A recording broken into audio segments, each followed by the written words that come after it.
نحمده ونصلي على رسوله الكريم اما بعد فاعوذ بالله من الشيطان الرجيم بسم الله الرحمن الرحيم ذلك فضل الله يؤتيه من يشاء صدق الله مولانا العظيم وصدق رسوله النبي الأمين الكريم ونحن على ذلك لمن الشاهدين والشاكرين والحمد لله رب العالمين غوث اعظم بمن بے سر و ساما مدد قبل دی مدد کعبہ ایما مدد قادریم نعرہ یا غوث اعظم میزنم دمد شیخ احمد رضا خان قطب اعظم میزنم بگردہ بے بلا افتادہ کشتی ضعیفانوں شکستارہ تو پشتی بحق خواجہ عثمان ہاروں مدد کن مدد کن مدد کن یا معین الدین چشتی۔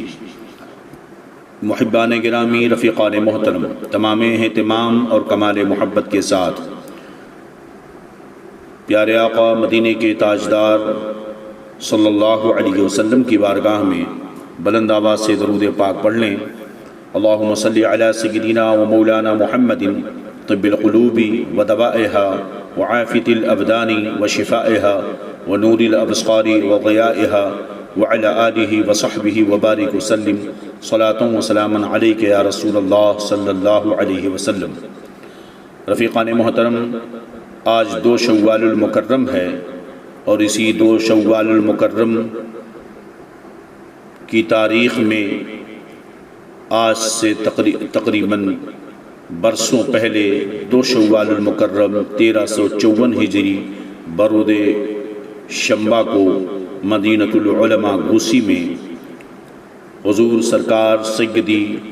محدث کبیر دامہ ظلہ نورانی کی ولادت باسعادت ہوتی ہے۔ اس لیے آج ہم ان کی اس ولادت کے موقع پر خراج عقیدت پیش کرنے کے لیے حاضر خدمت ہوئے ہیں۔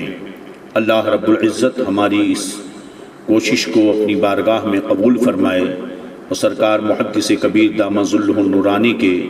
فیض و برکات سے ہم سب کو مالا مال فرمائے۔ دعا ہے کہ مولا تبارک و تعالی حضور محدث کبیر دامہ ظلہ نورانی کو عمر خضر عطا فرمائے اور ان کے سائے عاطفت کو ہم سب پر دراز سے دراز تر فرمائے۔ محبان محترم، اس دور میں یادگار اسلاف بزرگوں کی یاد اگر کسی ذات کو دیکھ کر تازہ ہوتی ہے تو وہ ذات یادگار اسلاف سیدنا سرکار محدث کبیر دامہ ظلہ نورانی کی ہے۔ آپ کی ذات یقیناً تنہا ایک انجمن ہے اور آپ کے قدم مبارک کی برکت سے اہل سنت والجماعت کے گلزار میں باغ میں لالا زار کھلا ہوا ہے۔ یقیناً حضور محدث کبیر دامہ ظلہ نورانی کی ذات مقدسہ وہ ذات مقدسہ ہے جن کی عظمت شان بیان کرنے کے لیے ہم جیسے کمتر لوگوں کی زبانیں اور بیان و انداز و گفتگو بہت ہی کم اور چھوٹی پڑیں گی۔ وہ بلند ذات ہے، وہ عظیم ذات ہے کہ ہزاروں حاسدین کے ہوتے ہوئے بھی آپ کا مینار عظمت قصر صدر الشریعہ پر بلند و بالا نظر آتا ہے۔ یقیناً حضور صدر الشریعہ رضی اللہ تعالی عنہ اور حضور حافظ ملت کی زندہ کرامت کا نام حضور محدث کبیر ہے۔ اس دور میں اگر جس نے حافظ ملت کو نہ دیکھا ہو، سرکار حافظ ملت کی سوانح پڑھنے کے بعد حضور حافظ ملت رضی اللہ عنہ کے کردار و گفتار اور ان کے اسوہ حسنہ، ان کے خلوت و جلوت کے جو معمولات رہے اور ان کی زندگی کا جو پیمانہ رہا، اگر وہ دیکھنا ہے تو من وعن حضور محدث کبیر کی ذات میں نظر آتا ہے۔ حضور محدث کبیر اس ذات مجمع البحرین کا نام ہے جس میں بیک وقت سرکار سیدنا صدر الشریعہ ابو العلا حکیم امجد علی مصنف بہار شریعت رضی اللہ تعالی عنہ کا تفقہ بھی جھلکتا ہے اور ان کا علم حدیث کا نور بھی جن کے اندر جن کے زبان و بیان سے ظاہر ہے، اور اسی کے ساتھ ساتھ حافظ ملت کا تدبر، حافظ ملت کا تقوی و حافظ ملت کا اخلاق و کردار، حافظ ملت کی زندگی کا آئینہ اگر چلتا پھرتا دیکھنا ہے تو ذات حضور محدث کبیر علامہ ضیاء المصطفیٰ قادری دامہ ظلہ نورانی کی ہے۔ کیوں نہ ہو کہ صدر الشریعہ رضی اللہ تعالی عنہ کہ وہ ذات بابرکت تھی جن کے علمی فیضان اور جن کے قدموں کی برکت سے پورا ہند و پاک علمی روشنی میں نہایا ہوا ہے۔ وہ دونوں ذات تھیں، ایک حضور محدث اعظم پاکستان اور دوسری ذات تھی حضور حافظ ملت رضی اللہ تعالی عنہ کی، جن کی قدموں کی برکت اور جن کے جہد مسلسل اور محنت شاقہ سے علماء کرام کی ایک بڑی تعداد پورے ہند و پاک میں نظر آتی ہے۔ یہ فیضان ہے سرکار صدر الشریعہ رضی اللہ تعالی عنہ کا۔ ایسا علم، ایسا اخلاق اور ایسے انمول جواہرات اڈیل دیے تھے سرکار صدر الشریعہ نے حافظ ملت کے اندر، مگر وہی حافظ ملت رضی اللہ تعالی عنہ کی ذات پاک ہے جو یہ فرماتے ہیں کہ جو کچھ میں نے صدر الشریعہ سے لیا تھا وہ سب کچھ میں نے ضیاء المصطفیٰ کو دے دیا ہے۔ یہی وجہ ہے کہ حضور حافظ صدر الشریعہ اور حضور حافظ ملت کی کا فیضان بیک وقت حضور محدث کبیر میں نظر آتا ہے۔ ذات حضور محدث کبیر کی تنہا ہے، مگر اس میں حضور مفتی اعظم ہند کا تقوی، حضور صدر الشریعہ کا تفقہ اور حضور حافظ ملت کا اخلاق و کردار سب جھلکتا ہوا چمکتا نظر آتا ہے۔ حضور محدث کبیر دام ظلہ نورانی نے بارگاہ حافظ ملت سے جو فیضان حاصل کیا، نتیجہ یہ ہوا کہ افق عالم پر یقیناً ضیاء المصطفیٰ بن کر ایسا چمکے ہیں کہ آج تک ان کے سامنے کسی بھی مسلک کے مخالف اور باغی کو مجال دم نہیں ہے کہ وہ سامنے کھڑا ہو سکے۔ یہی وجہ ہے کہ احقاق حق و ابطال باطل میں نمایاں کردار ادا کرنے والی ذات حضور محدث کبیر کی وہ رہی۔ تسلب دینی کا وہ کردار حضور محدث کبیر میں پایا جاتا ہے۔ علم حدیث کی وہ رمق حضور محدث کبیر میں پائی جاتی ہے کہ تقریباً جو ہے جہاں بھی گئے آپ نے مسلک اعلیٰ حضرت کا پرچم بلند کیا اور باغیان مسلک اعلیٰ حضرت کو، دین و شریعت کے ساتھ خلوال کرنے والوں کو اور نفاق کے ذریعہ مسلک کی جڑوں میں بے کنی کرنے والوں کو بیک وقت جگہ جگہ سے اکھاڑ کر پھینک دیا۔ حضور محدث کبیر کی ذات ایک پہچان بن گئی کہ جہاں کہیں بھی مسلک کے باغیان سے بحث و مباحثہ ہوتا ہے تو برجستہ ان کے زبان پر حضور محدث کبیر کا ہی نام آ جاتا ہے کہ یہ جو کچھ ہو رہا ہے، جس کے بل پہ ہو رہا ہے، جس کی طاقت پہ ہو رہا ہے، وہ محدث کبیر علامہ ضیاء المصطفیٰ ہیں۔ مگر ہزاروں حاسدین، ہزاروں بدخواہوں کے پیدا ہونے کے باوجود بھی سرکار محدث کبیر کا اقبال بلند سے بلند تر ہے، اور اس وقت تو ان کا فیضان ساون بھادوں کی طرح ہم سب پر جاری وساری ہے۔ نکالی سینکڑوں نہریں کہ پانی کچھ تو کم ہوگا، مگر پھر بھی میرے دریا کی طغیانی جہاں نہیں جاتی۔ اس فقیر قادری نے بہت پہلے کہا تھا کہ ضیاء حافظ ملت ضیاء المصطفیٰ تم ہو، بہار علم و دانش کے لیے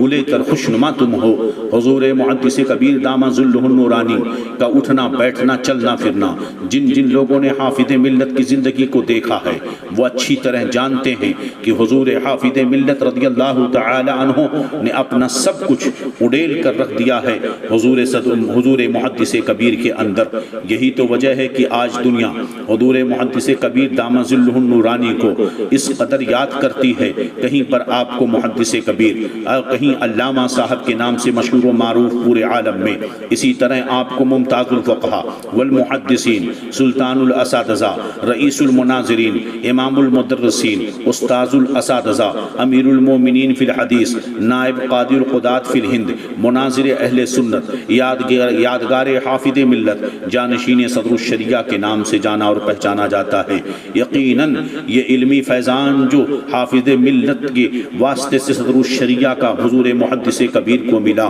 یقیناً آپ جانشین صدر الشریعہ ہیں۔ آپ کا مقام و مرتبہ یہ رہا کہ آپ نے جس میدان میں بھی قدم رکھا ہے حافظ ملت کے فیضان سے اس میدان میں آپ کامیاب ہوتے نظر آئے، اور آج تک آپ مذہب حق اہل سنت والجماعت کی سچی ترجمانی کر رہے ہیں۔ کون ہیں محدث کبیر؟ جو معتمد تاج الشریعہ ہیں، جو مفتی اعظم ہند کی ایک کرامت ہیں، حافظ ملت کی زندہ یادگار ہیں۔ حضور صدر الشریعہ کے تفقع کا نام محدث کبیر ہے، اور حافظ ملت رضی اللہ تعالی عنہ اسی لیے تو فرمایا کرتے تھے کہ جو کچھ بھی حضرت حضرت صدر الشریعہ رحمۃ اللہ علیہ سے میں نے حاصل کیا وہ سب کچھ ضیاء المصطفیٰ کو میں نے دے دیا ہے۔ چنانچہ ایک مرتبہ تقریر کرتے ہوئے ارشاد فرمایا، میں ضیاء المصطفیٰ کو اپنی جگہ مقرر کرتا ہوں اور آج سے یہی میری ساری کتابوں کا درس دیں گے۔ اللہ اکبر۔ حضور حافظ ملت اس قدر اعتماد فرمایا کرتے تھے حضور محدث کبیر پر کہ فرماتے ہیں کہ میں نے مولوی ضیاء المصطفیٰ کو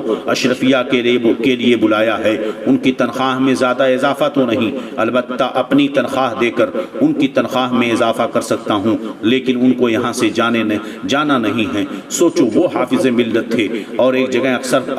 اکثر یہ فرمایا کرتے تھے کہ میں نے مولوی ضیاء المصطفیٰ کو اپنی جگہ پر رکھا ہے، اور یہ بھی فرمایا کرتے تھے کہ جتنے امور مجھ سے متعلق ہیں وہ سب میں نے ضیاء المصطفیٰ کے سپرد کر دیے ہیں۔ حضور محدث کبیر اپنے بیان میں ایک مرتبہ فرماتے ہیں کہ مجھے اکثر حافظ ملت تنبیہ فرماتے تھے، سنو اگر علم شربت کی طرح پلانا ہوتا تو اس کا گلاس سب سے پہلے میں تم کو پلاتا۔ حضور محدث کبیر جب جامعہ اشرفیہ میں تشریف لائے، کچھ لوگوں نے اعتراض کیا تو حافظ ملت پر نے پرجلال انداز میں فرمایا، کیا کہا آپ نے؟ ضیاء المصطفیٰ کو میں نے اشرفیہ کے لیے بلایا ہے، وہ یہیں رہیں گے، کسی مخالفت سے ان پر کوئی اثر نہ پڑے گا، وہ بڑھتے رہیں گے۔ یہ جملہ حضور حافظ ملت کا ہے، جو ولی کامل تھا، جو مرد قلندر تھا، جو امت کا معمار تھا، جو مسلک کا محافظ تھا، جس نے مسلک اعلیٰ حضرت کی ترویج و اشاعت کے لیے باغ رضا میں آبیاری کرنے کے لیے جامعہ اشرفیہ کی بنیاد رکھی تھی۔ اسی حافظ ملت نے یہ کہا تھا کہ وہ محدث کبیر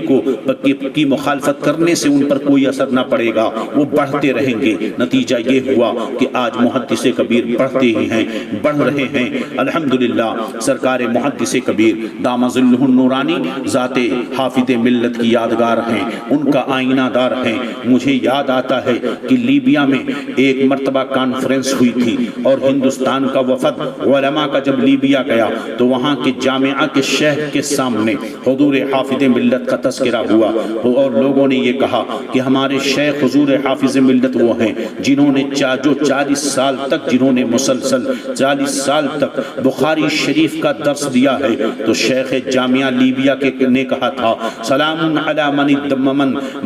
من تدرس الحدیث علی 40 سنہ، سلام ہے اس پر جس نے حدیث کا درس بخاری کا درس 40 سال تک دیا ہے۔ اگر ایک ادا کو حافظ ملت کی آپ جانچیں گے اور پڑھیں گے ان کی سبانے میں، اور اس کے بعد اس کو آپ تلاشیں گے حضور حافظ ملت میں، تو علمی اعتبار سے، اخلاقی اعتبار سے، تدبر کے اعتبار سے، فکر کے اعتبار سے، مسلک کا درد، امت کے درد کے اعتبار سے، تو وہ ساری چیزیں حضور حافظ ملت کی جو تھیں، وہ سب کچھ جو انہوں نے کہا کہ میں نے ضیاء المصطفیٰ کو دے دیا ہے، وہ ساری چیزیں حضور حافظ ملت کی علامہ ضیاء المصطفیٰ حضور محدث کبیر کے اندر پائی جاتی ہیں۔ کیا دنیا یہ دیکھ نہیں رہی ہے کہ اس افق عالم میں اس وقت حضور محدث کبیر جیسی شخصیت کا وجود نہیں ہے؟ صرف وہی ایک تنہا ذات ہے جو تنہا انجمن بھی ہے، تنہا قیادت بھی کر رہی ہے، 90 سال کی عمر ہونے کو آئی ہے، مگر الحمدللہ ایک مشین کی طرح صبح اور شام کام کر رہے ہیں،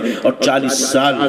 سے بھی زیادہ ہو گیا کہ آپ بخاری کا درس دیتے ہوئے چلے آ رہے ہیں۔ تو یہ بھی ایک چیز تھی جو حافظ ملت کے اندر، وہ چیز بھی حضور حافظ ملت نے سرکار محدث کبیر کو عطا فرما دیا ہے۔ شان محدث کبیر بڑی عظیم ہے، بڑی بلند و بالا ہے۔ حاصلینوں اپنے ہوش کے ناخن لو، حضور محدث کبیر کے دامن میں داخل ہو جاؤ۔ وہ محدث کبیر ہیں، تنہا ذات ہے جو علم ہیئت کا ماہر ہے، علم حدیث کا بھی ماہر ہے، علم اصول حدیث کا بھی ماہر ہے، علم فقہ کا بھی ماہر ہے، علم مناظرہ کا بھی ماہر ہے، اصول حدیث کا بھی ماہر ہے۔ تنہا ایک ذات ہے جس کے اندر نہ جانے کتنی چیزیں جمع ہیں، وہ ایسی علمی انجمن ہے علم کا، ایک چلتی پھرتی علمی یونیورسٹی کا نام محدث کبیر ہے۔ اللہ رب العزت سرکار محدث کبیر کو سلامت رکھے اور ان کے فیضان سے ہم سب کو مالا مال فرمائے، آمین یا رب العالمین۔ وآخر دعوانا ان الحمد للہ رب العالمین۔